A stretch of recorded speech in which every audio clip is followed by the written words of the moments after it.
Wala naman po. At saka kung meron naman, sa kanya naman yun, may desisyon naman siya. Mayroon naman siyang sariling ano, kung may magugustuhan siya or ano gawin niya sa buhay niya. Wala naman ako doon. Mm-mm. Kasi may, kung sa ano, may kanya-kanya na kaming buhay. Sa pagkakakilala ko po kay Ate Pinga kasi maano naman yun eh. Kung gagawa naman siya ng desisyon, ano, alam ko naman na pag-iisipan niya muna yun. Pero yung ganun na nabalitaan ko na member pa ng vlogger tapos naging karelasyon niya.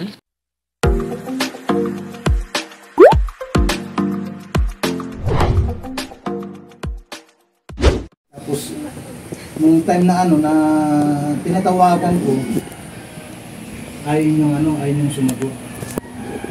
Tapos, na So, yun nanay. Ano pangalan ni nanay? Teresita. Nanay Teresita. Ayun na. Pasensya na po kayo kanina, no? Kasi naabala po kayo, no? Yun nga, maganda pala itong yung bahay, no? Kasi kahit nandito sa sulok ay talagang napaka ayos ng kalagayan. So, yun nanay. Yun nga, umihingi po kami ng dispensa, no? Ako umihingi ng dispensa kasi kayo po ay may lakad pala na importante pupuntahan. Pero nagawa ninyong samahan kami dito sa inyong pamamahay para mapatutuhanan yung aming haka-haka, no? At malaman namin yung hinahanap namin kung nasaan ba talaga. Pero sa ngayon, di pa namin talaga totally alam kung nasaan, ano? Hindi siya na po kay nanay. So, ayun po nanay, ulitin natin.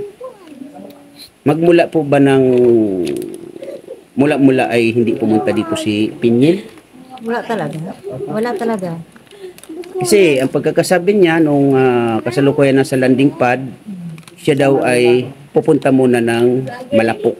At dito nga sa inyo, kasi kasama nga ninyo itong si Rebecca.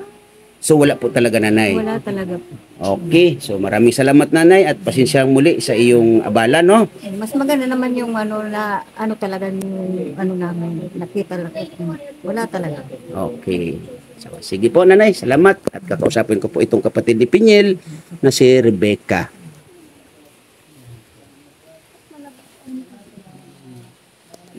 So yun, Ate Rebecca, good morning, good afternoon, magandang araw sa iyo. Pasensya ka na, no? At itong muli, nagkaharap-harap tayo. Nung mga nakaraan ay medyo, yun nga, gusto namin na masali ka sa, kumbaga, pangarap. Pangarap na gustong maabot. Pero ganun pa man, yung desisyon mo ay nasa iyo naman. Diba, no? Opo. Okay, so kumusta ka naman? Okay naman po. So, ilang buwan na si Chan mo? 9. Oo. Araw na lang. Araw na lang. Eh, makikita mo na siya kung kamukha mo. Kamukha ni Mister, or kamukha ni Lolo, or ni Lola, no? So, ikaw, wala ka ng tatay. Kayo, no? Wala ng tatay. Wala na ring nanay. Tama. Pero yun na, may mga kapatid ka na sila Pinyel. Ano ba pangalan ng isa? Elizabeth po. Elizabeth. So, kumusta si Elizabeth? Nung nakachat ko po siya, okay naman po. Nakaanak na rin. Nanganak na. So, pangalawang anak. Opo. Okay. So, yun nga. Kahapon lamang, nag-usap kayo ni Ambassador Kalinga Puse. Tama? Kahapon ba yun o ngayon lang? Ngayon. Ngayon lang. So, okay. Dito tayo. No? Matanong ko lang. Nagkaroon ba kayo ng conversation or pag-uusap ni Pinyel about sa kanyang mga sitwasyon doon sa landing pad sa Dait, kasama sila Kuya Bal at Edna at lahat ng mga angels doon or ibang angels? Meron na, nagkaka-chat naman po kami, pero hindi naman yung araw-araw, bihira na. Tapos chat niya naman sa akin, okay naman daw po. Tapos nung mga, nakita ko na dun sa YouTube, yung parang nababash na siya, ganun. Pero di ko pa naman kasi alam yung buong kwento ba't umalis siya doon. Kaya di mo na ako masyado nag-iisip ng ano. Basta nga, nakita ko lang doon sa vlog, dahil lang daw kay Kuya Kens. Yun lang. So itong si Kuya Kengs, kilala mo? Opo. Paano mo siya nakilala? Nung burol po ni Papa, medyo naging close ko rin yan si Kuya Kens. Pero Mm. di naman ako nag-iisip ng mali siya na magiging sila ng kapatid ko kasi member po siya, 'di ba, ng ano ni Kuya Bal. Mm-mm. Tapos ngayon nalaman ko na si Kuya Kenis pala yung karelasyon. Pero di naman agad ako naniniwala kasi di ko naman alam yung buong kwento. Okay. So, nagkaka-chat kayo ni Ate mo Pinyel, tama? Opo, may Wala ba siyang nababanggit sa iyo ng bang may napupusuan siya, may kinainlaban siya, meron siyang nagugustuhan na isang lalaki? Wala naman ba kayong napapusuan? Wala naman po. At saka kung meron naman, sa kanya naman yun, may desisyon naman siya. Mayroon naman siyang sariling ano, kung may magugustuhan siya or ano gawin niya sa buhay niya. Wala naman ako dun. Mm-mm. Kasi may, kung sa ano, may kanya-kanya na kaming buhay. Yes, tama. Very good. So, wala talaga kayong pag-uusap na ganun or wala siyang naikwento na mayroon nai-inlove siya, ganun? Wala naman. Wala naman po sa kanya sinabi si Ate Pingin na ganyan na may naiinlaban siya or medyo ano rin kasi yun, yung parang mahiyain kaya ano di masyado sa akin nagkukwento. Ano Okay. lang, mga kamusta lang, tinatanong kung kamusta daw ako dito, kung kailan daw ako manganganak. Ganyan. Mm.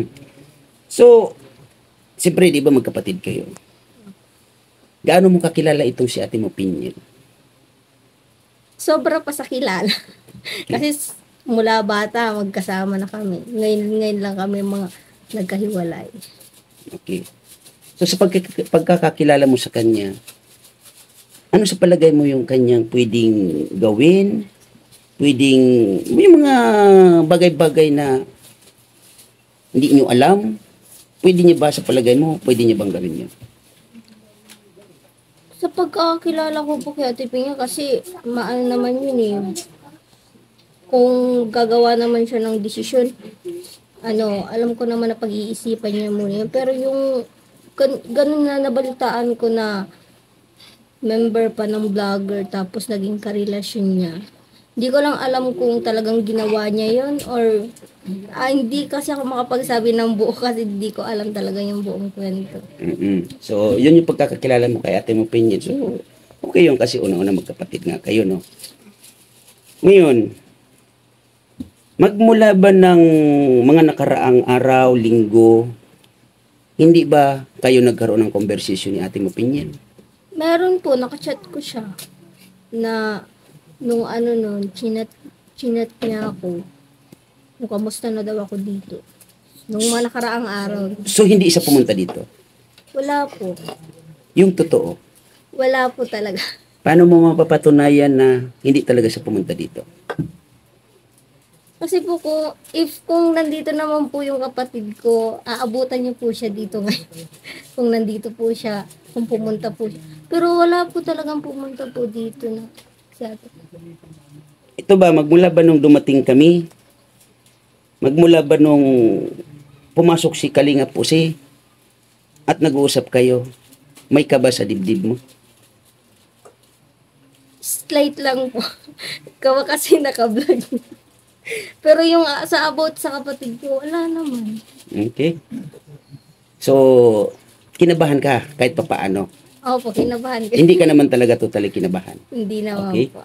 So, sa ngayon, naniniwala ako sa iyo na hindi pumunta dito at walang nasabi si Pinyel about sa sitwasyon niya sa ngayon. So, maraming salamat ha. Ngayon, tanong ko sa iyo, Rebecca. Kung sakasakali nagawa ito ni Pinyel na maglihim sa iyo, ano yung mararamdaman mo para sa kanya? Kung sa ano po, mabibigla ako kasi ganyan na, di ba po, nung una, sobrang yung nangyari dun kay Papa, yung parang naging malapit sa inyo po si Ate Pinyel, tapos yung sa ibang mga vlogger, tapos nabigla lang ako kasi mismong ka-member pa ng ano yan, ng Kalingap. Kalingap, tapos naging karelasyon niya. Parang hindi masyado kapani-paniwala po, di ba, na magagawa niya yun, na ganong bagay. Tapos, yung gano'n na nagsinungaling nga po sa inyo, syempre po, bilang kapatid, nag-aalala rin ako kasi hindi naman po, di ba, sa pangunguna kung anong mangyari or mga ganyang kahit anong mangyari tapos bigla na lang mababalitaan tapos baka isipin ng ibang tao ganyan sa kalingap sa kalingap baka isipin baka napabayaan kaya nag-aalala rin ako kung saan ngayon si Ate Pingil kung kasi sinasabi nandito daw pero wala naman kaya ayun po. So, yun. Tama yung iyong iniisip, Rebecca, kasi yun nga, kami, ganito kalayo, nagsakripisyo ang team. At isa na ito, si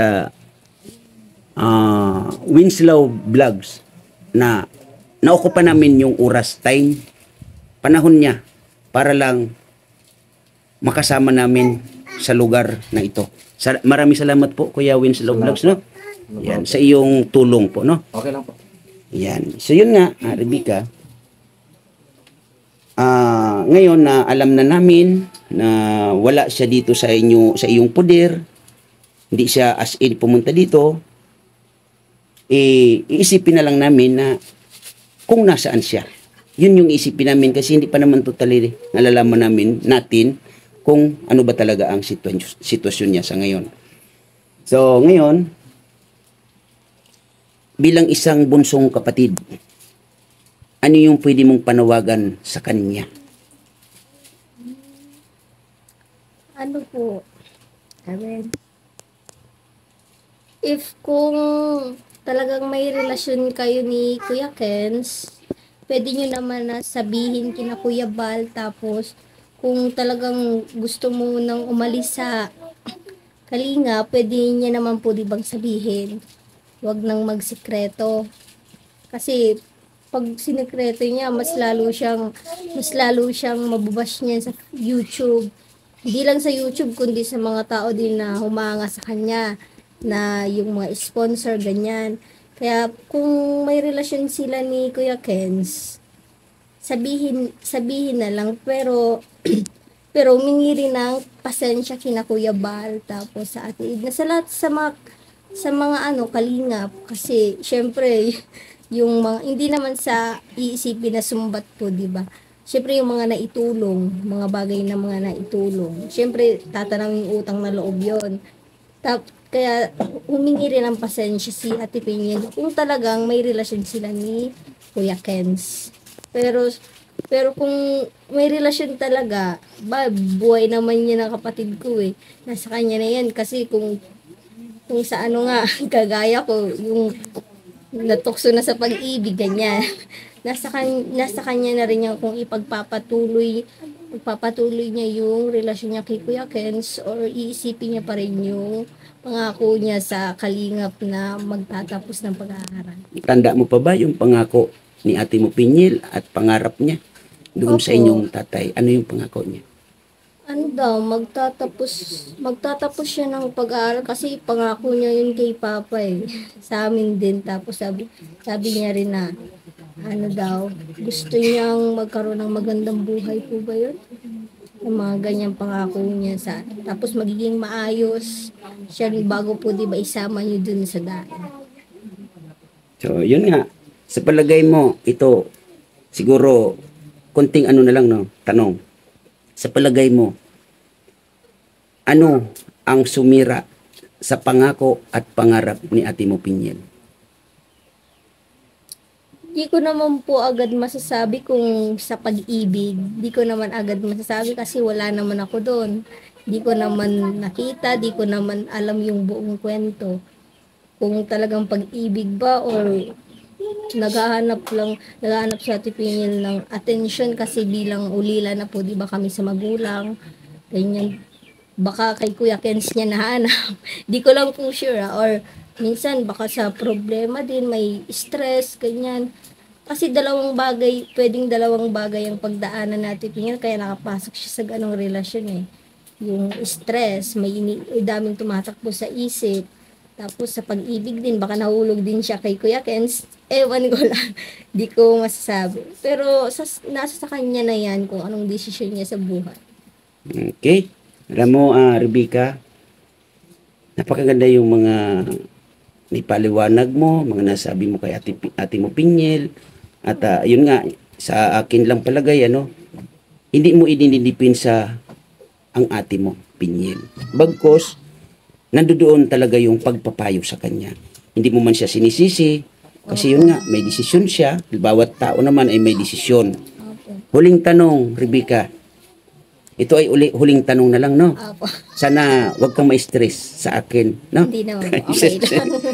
Yun, sa palagay mo ba, alin ang mas masaya sa dalawa? Yung maglihim o yung magsabi ng totoo? Yung magsabi po ng totoo, syempre, kasi nakagaan yun ang pakiramdam eh, yung pag nagsabi ka ng totoo. Kasi pag naglihim ka, wala nang pag oras na naglihim ka, yung mga taong nakapaligid sa'yo, pwedeng hindi ka na pagkatiwalaan, hindi na maniwala sa sasabihin mo sa susunod. Pag sinabi mo yung totoo, syempre pwedeng, kasi lahat ng tao nagkakamali lang, nobody's perfect. Oo, tama. Kaya, baka pag sinabi niya yung totoo, maintindihan rin yun ni Ate Edna, tapos ni Kuya Bal, lahat ng nasa member ng Kalingap, maintindihan din yun kung sakaling may relasyon sila ni Kuya Kens, maintindihan nyo na baka maisip nila na baka natukso lang sa titingin sa pag-ibig kasi ganyan nga naghahanap ng attention po kasi ulila na po 'di ba sa pamilya ganyan. Kaya baka kung sa sabihin, mas maganda yung sabihin na lang yung totoo. Umami na lang. Para sa iyo, nasabi ko huling tanong, para sa iyo, Opo. tanong huli. Kailangan mo pa bang patagalin magsabi ng totoo? Or dadaan muna sa mga ganitong kung ano-ano, itsi-itsitira ng mga pangyayari bago mo masabi ang totoo? Para sa iyo, pwede bang ganun? Or bakit? Para sa akin po, mas maganda po yung sabihin na agad yung totoo. Pero yung nasa timing naman po, di ba? Kasi meron din naman kasing sasabihin mo yung totoong muna wala sa timing. Minsan, pag sinabi mo yung totoo, mas dun ka na parang napapamali eh. Lagyan mo rin ng nasa timing pag gusto mo na sabihin sa kanila yung totoo, yung parang halimbawa, kung talagang na si Ate Pingel, buo na yung desisyon niya po, di bang magsama o magkarelasyon sila ni Kuya Kens. Pag sinabi na yung totoo, yung talagang na sila, yung buo na yung loob nila na sabihin kina Kuya Bal, yung magkasama sila, ganyan. Yung talagang nasa plano na nila, hindi yung mabibigla lang sila kasi nababasa nila sa YouTube na nababash sila dun lang nila sabihin. Mas maganda yung talagang plano nila na pag-usapan nila ni Kuya Kens na sabihin na lang natin kina Kuya Bal na may relasyon tayo para yung mga basher matigil na, mga ganyan, etc. Yun, di ba? Napakaganda sa pakiramdam or napakasarap sa pakiramdam yung sasabihin na yung totoo. Agad-agad. Tulad nga ng sinabi mo, kailangan i-timing or itama. Kumbaga, kukuha ng tsimpo na makausap sila Ate Edna at Kuya Bal. Kuya, ate, meron po kami sasabihin para hindi na sana umabot sa ganito yung kanilang Kasi sitwasyon. Kung sa matured na rin yung isip ng kapatid sa Ate Pingel, 90 na yun eh. Kung sa maisip niya na rin yung tama, tapos yung mali, yung talagang magiging desisyon. Kasi 90 na yun, kung sa maano na rin yung isip, malawak na rin yung Yes. pag-unawa niya, yung pag-intindi niya sa mga bagay-bagay. Maisip niya yun kung tama ba na isikreto to or tama ba na ilihim yung gantong relasyon, or maisip niya rin na mas maganda na sabihin na lang yung totoo. Totoo.